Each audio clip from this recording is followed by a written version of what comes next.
America పరిగెత్తుకొచ్చింది ఇప్పుడు. వాస్తవంగా European యూనియన్‌కి సంబంధించినటువంటిది నాయకులు వచ్చి మనతో ఒప్పందం చేసుకునేటప్పటికే అమెరికాకు వణుకు పుట్టింది.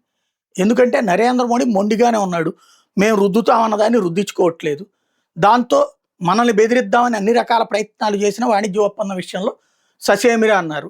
మన దేశంలో పండే ఉత్పత్తులు వాళ్ళ దగ్గర నుంచి దిగుమతి చేసుకోం. వాళ్ళ దేశంలో పండేటటువంటి అన్నిటిని మనం దిగుమతి చేసుకోం. మనకు కావాల్సిన వరకే చేసుకుంటాం. అక్కర్లేనటువంటి వాటికి సంబంధించి పన్నులేస్తాం. అందులో మొహమాటం ఏం లేదు. అదే సందర్భంలో కొన్నిటికి సున్నా సుంకాలు మనకక్కడ తగ్గించిన వాటికి అనుగుణంగా. ఇది.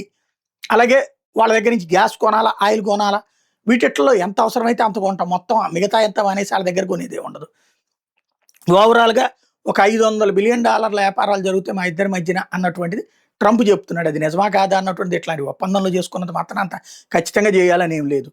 అయితే ఇప్పుడు వాస్తవంగా ఆ తర్వాతన అమెరికా పరిగెత్తుకొచ్చింది యూరోపియన్ యూనియన్ తర్వాత. వచ్చినటువంటి అమెరికా యాక్చువల్‌గా మార్చి నాటికల్లా తొందరగా లైన్‌లో పెట్టేయాలనుకుంది. కానీ ఇప్పుడు అకస్మాత్తుగా మధ్యంతర ఒప్పందం అనేసేసి ఇంప్లిమెంటేషన్‌లోకి తెచ్చేసి. ఎందుకని? మనం యూరోపియన్ యూనియన్ వాళ్ళతో 5, 6 నెలలు పట్టేట్టుంది. వాళ్ళు కూడా ఇప్పుడు ఈ అమెరికా ఒప్పందాన్ని దృష్టిలో పెట్టుకొని వేగవంతం చేసేసి యూరోపియన్ వస్తువులతో మనతో ఒప్పందాలకు రెడీ అయిపోతున్నారు. వాళ్ళు ముందు వచ్చేస్తే అమెరికా బతుకు బస్ స్టాండ్ అయిపోతుంది.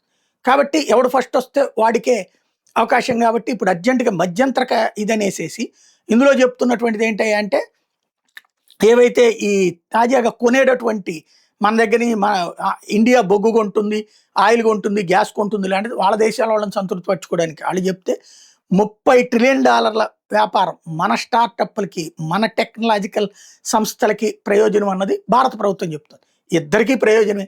మన వల్ల వాళ్ళకి ప్రయోజనం, వాళ్ళ వల్ల మనకు ప్రయోజనం. దిగొచ్చింది అమెరికా. ఇది గుర్తుపెట్టుకోవాల్సింది.